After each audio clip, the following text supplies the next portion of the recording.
professeur Trémolière. Donc nous allons maintenant aborder sur ce cours ce que l'on appelle la balance bénéfice-risque du traitement hormonal.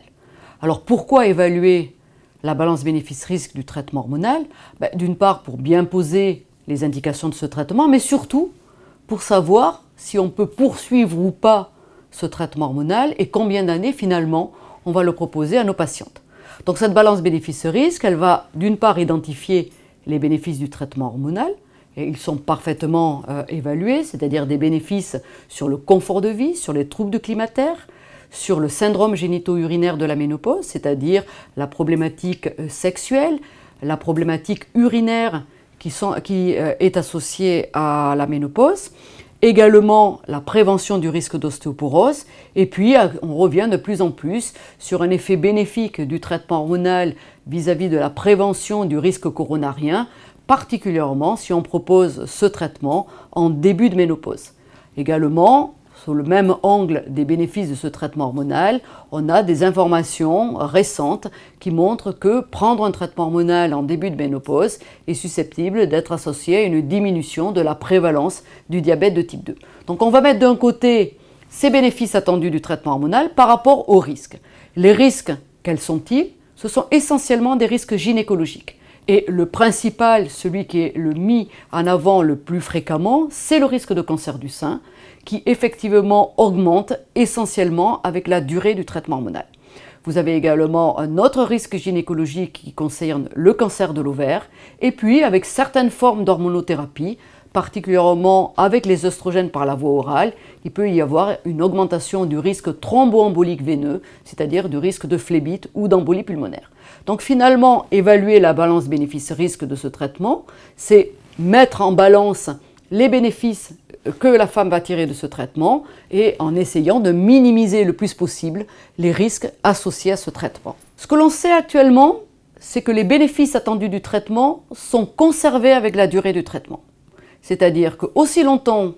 que vous allez maintenir le traitement hormonal, aussi longtemps vous aurez des bénéfices sur le confort de vie et les troubles climatériques. Bien évidemment,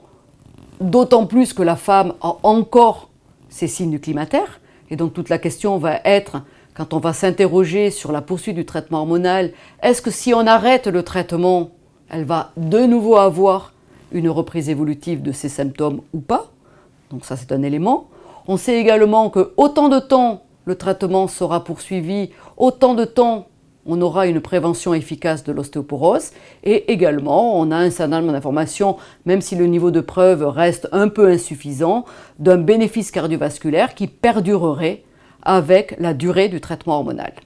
Si on reprend un à un ces différents bénéfices, les études de ces dernières années nous ont appris par exemple que les troubles du climatério, et notamment les bouffées vasomotrices, sont non seulement beaucoup plus fréquentes que parfois ce qui était rapporté dans la littérature, mais surtout beaucoup plus prolongées. Ainsi, on a identifié une catégorie de patientes, et particulièrement celles dont les bouffées de chaleur sont déjà présentes avant l'installation de l'aménorrhée définitive, de l'aménorrhée post-ménopausique. Eh bien, on sait que chez ces femmes, ces bouffées de chaleur peuvent avoir une durée relativement prolongée, en moyenne une dizaine d'années après le début de la ménopause. Et les enquêtes épidémiologiques que nous avons conduites au travers de la Société française de ménopause, qui est le GEMVI, nous ont appris que lorsqu'on interroge des femmes tout venant après 60 ans, presque 2 femmes sur 3 ont encore un symptôme de ménopause, dont environ 1 femme sur 2 des bouffées de chaleur. Ce qui veut dire que si vous limitiez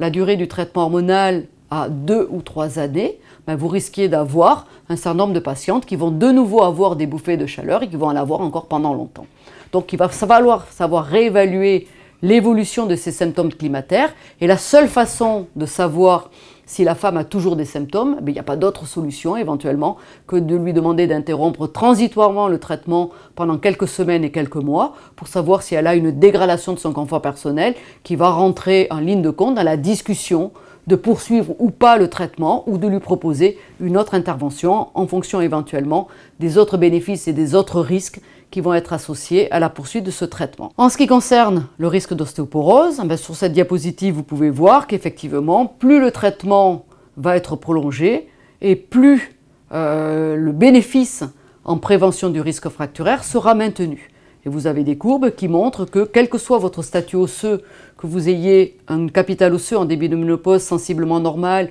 ou déjà dégradé, le fait de prendre un traitement hormonal, dans tous les cas, sera associé à un risque de présenter des fractures qui sera toujours plus faible que les femmes de même caractéristiques et de même niveau de densité osseuse qui n'auront pas bénéficié de cette option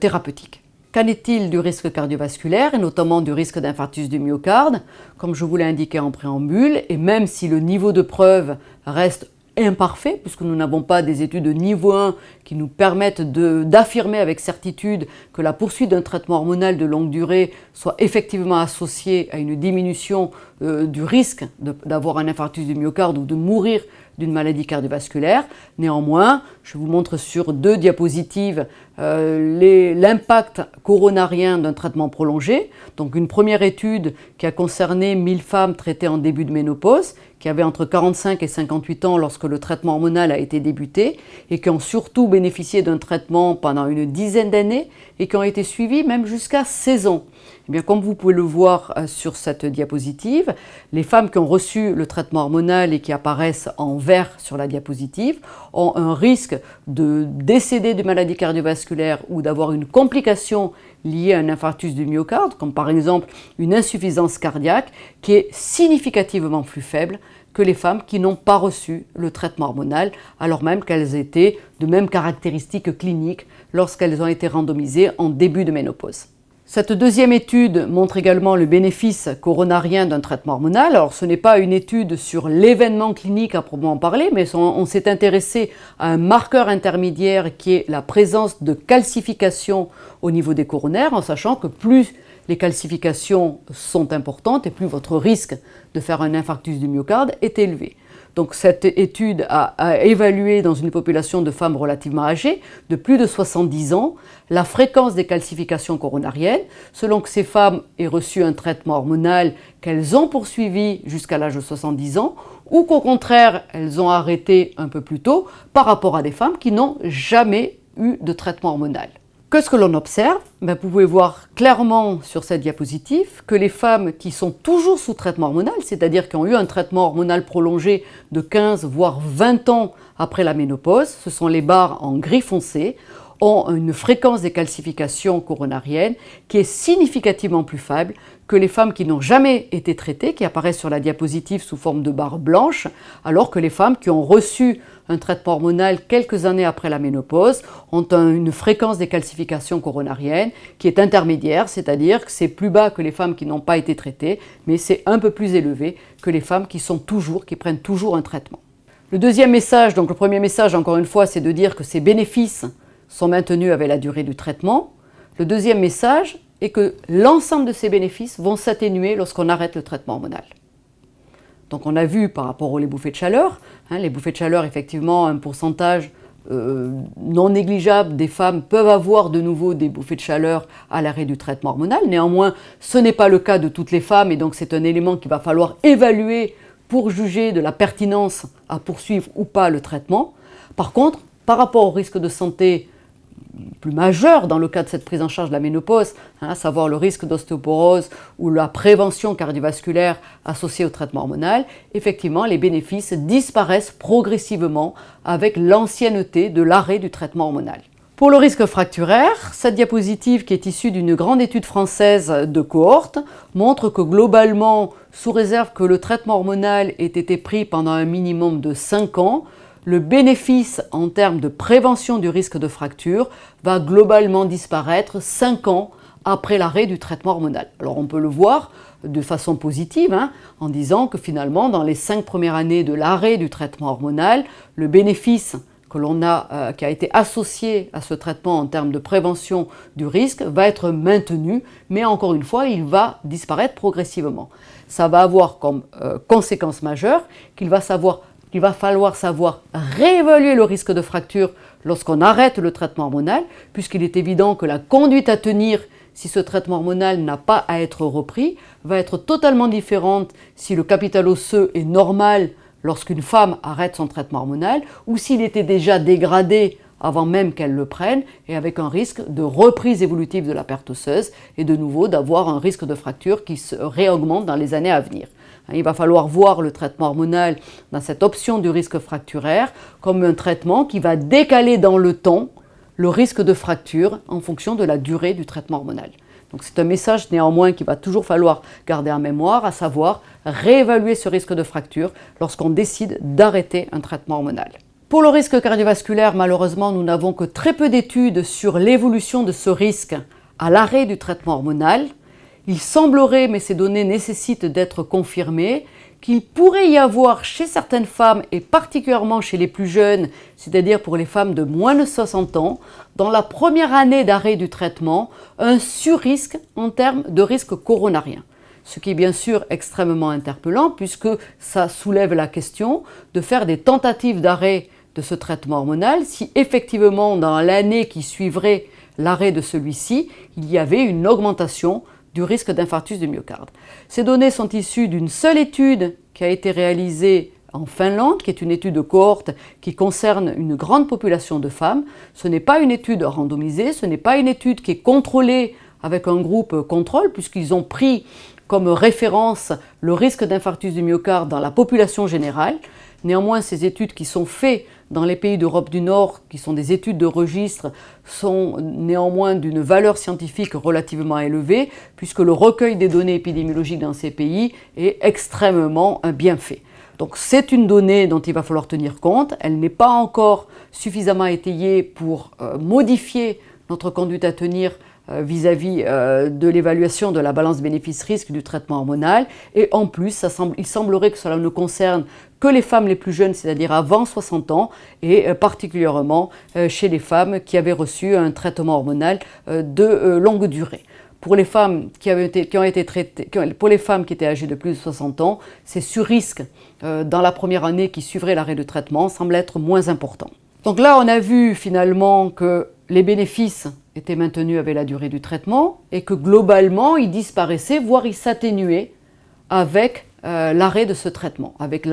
l'ancienneté de l'arrêt de ce traitement. Donc tout ceci, il va falloir le mettre en balance par rapport au risque de ce traitement, qui eux, au contraire, ont tendance à augmenter avec la durée du traitement et au contraire à disparaître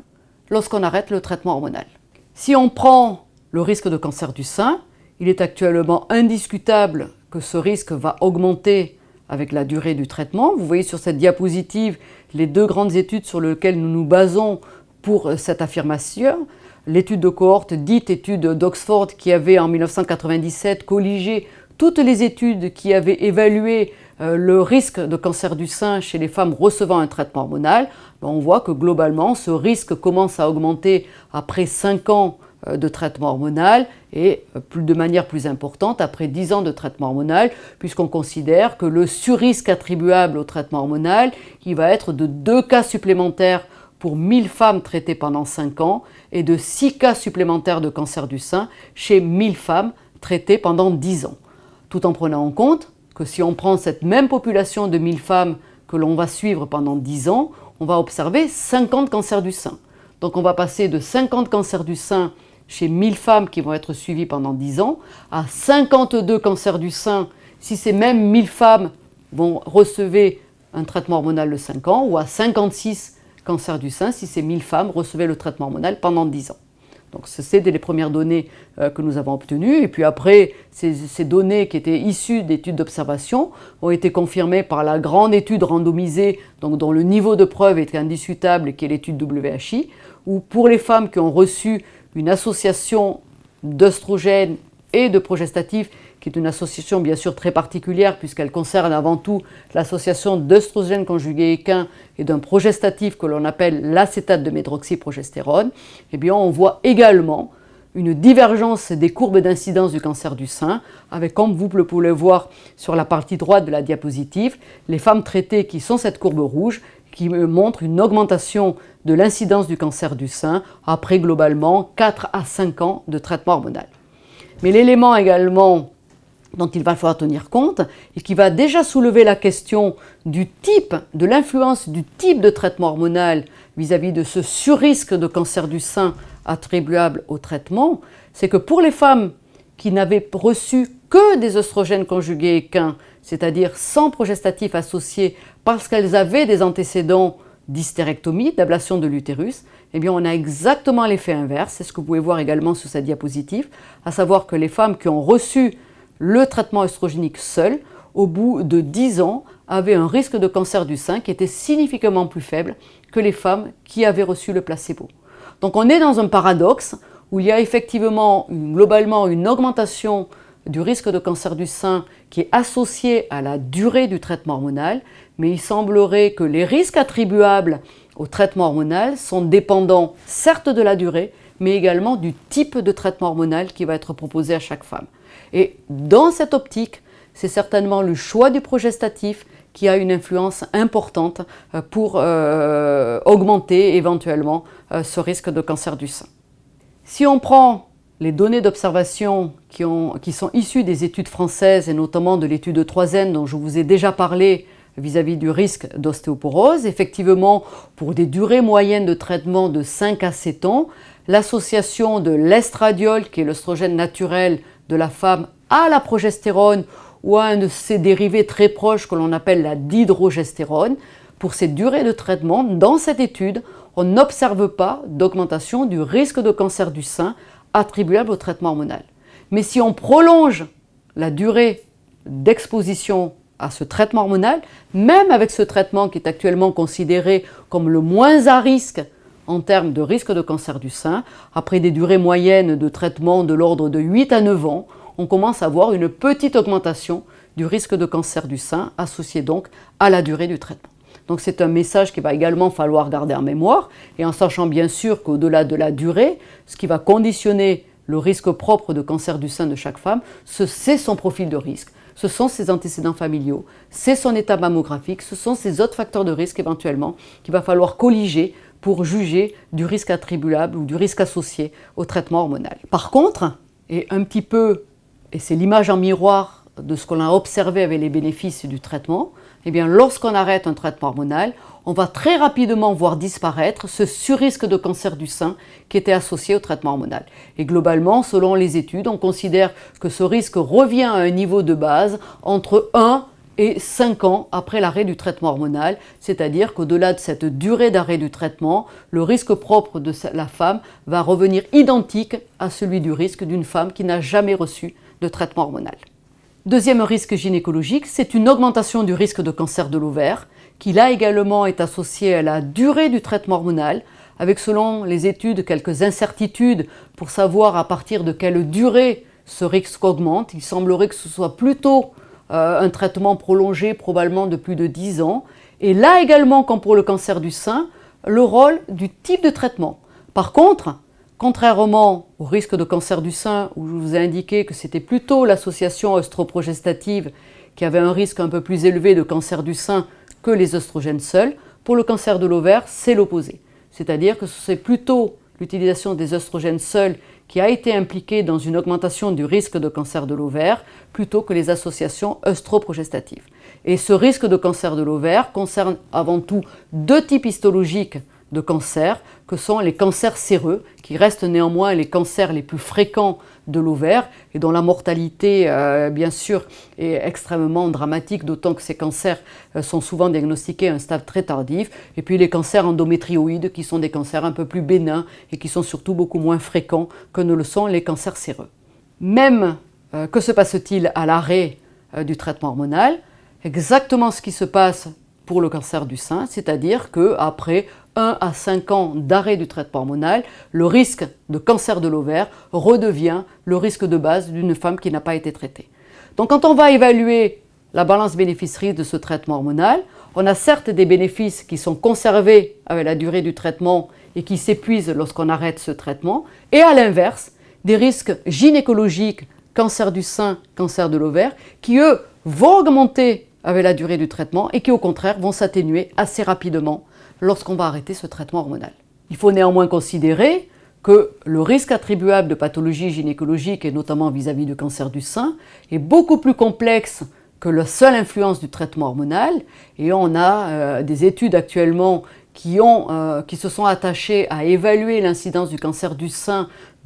dans 11 pays européens depuis que le traitement hormonal est nettement moins utilisé qu'il ne l'était il y a une quinzaine d'années. Et en fait, selon les pays, on a des variations d'incidence du cancer du sein qui sont très variables et qui semblent avoir été peu influencées finalement par les arrêts du traitement hormonal. Dans certains pays, effectivement, on a observé une baisse d'incidence du cancer du sein dans les années qui ont suivi les arrêts d'utilisation du traitement hormonal. Dans d'autres pays, il n'y a eu aucune influence sur l'incidence du cancer du sein. Et même dans certains pays, comme certains pays d'Europe du Nord, on a vu au contraire une augmentation de l'incidence du cancer du sein, alors même que dans tous ces pays, l'utilisation du traitement hormonal a été nettement réduite au cours de ces 15 dernières années. Tout ceci pour soulever que certes, le risque attribuable de cancer du sein au traitement hormonal ne doit pas être négligé. Il n'explique malheureusement pas l'incidence du cancer du sein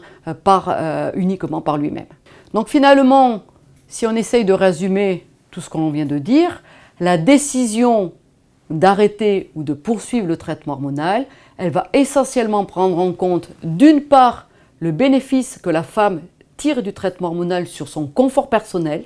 parce que malheureusement, nous n'avons que peu d'alternatives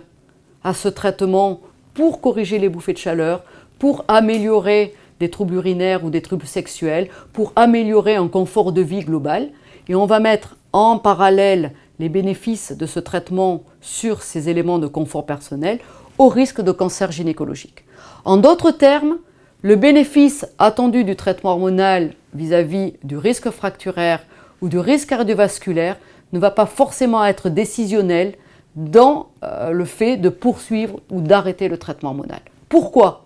Parce que par exemple, en termes de risque d'ostéoporose, si vous refaites une évaluation du risque fracturaire lorsque vous envisagez l'arrêt du traitement, chez une femme qui va être un peu plus à distance de la ménopause, chez une femme qui va être un peu plus âgée, si son risque fracturaire est suffisamment élevé pour justifier la poursuite d'une intervention thérapeutique, nous avons parfaitement d'autres alternatives qui vont pouvoir lui être proposées à cet âge avec l'objectif unique de la prévention du risque fracturaire. Qu'il s'agisse du raloxifène, qu'il s'agisse du biphosphonate ou du denosumab, on a d'autres options thérapeutiques qui peuvent se substituer au traitement hormonal le jour où on décide d'arrêter ce traitement et si la femme a un risque osseux suffisamment important pour justifier qu'elle soit prise en charge. Et c'est un peu la même chose pour le risque cardiovasculaire. Si on considère qu'à l'arrêt du traitement hormonal, la patiente a des facteurs de risque qui sont susceptibles d'augmenter son risque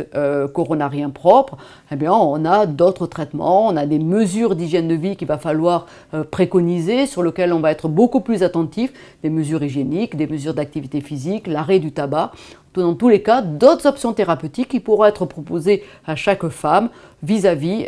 en prévention de ce risque cardiovasculaire. Alors qu'encore une fois, par rapport au confort de vie, il est difficile de trouver une alternative satisfaisante au traitement hormonal. Et tout ceci, on va le mettre en balance par rapport au risque de cancer gynécologique propre de chaque femme. Et c'est là où on va prendre en compte les facteurs de risque propres à la patiente et notamment ses antécédents familiaux, antécédents au premier degré, et puis son état mammographique. On sait qu'il y a une bonne relation entre la densité mammaire et le risque de cancer du sein, mais on sera peut-être plus enclin à prolonger un traitement hormonal chez une femme qui n'a jamais eu de problème mammaire, qui n'a jamais eu d'intervention au niveau des seins, qui a des seins en involution, qui a des seins de densité faible, par rapport à une femme qui, au contraire, a des antécédents de mastopathie de la périménopause, a déjà eu peut-être une intervention d'ablation d'un foyer de microcalcification ou autre, et qui a des seins très denses. Il est certain que chez ces femmes qui sont considérées comme à plus haut risque de cancer du sein, on ne va pas forcément prolonger un traitement hormonal au-delà d'une durée qui peut être jugée comme étant raisonnable. L'échographie pelvienne peut également être discutée, même si il y a encore beaucoup d'incertitudes sur l'intérêt et la pertinence à réaliser systématiquement cet examen dans le cadre d'un dépistage systématique du cancer de l'ovaire. Mais ça peut être chez certaines patientes, là également en fonction de son profil de risque propre, une possibilité qui peut aider à la décision thérapeutique. Et puis certainement, dans le futur, on a des options de traitement hormonal qui vont se développer avec toujours pareil l'objectif de garder les bons effets du traitement hormonal sur le confort de vie, sur l'os et sur le cœur, en s'amendant de ces effets délétères sur le sein et l'ovaire.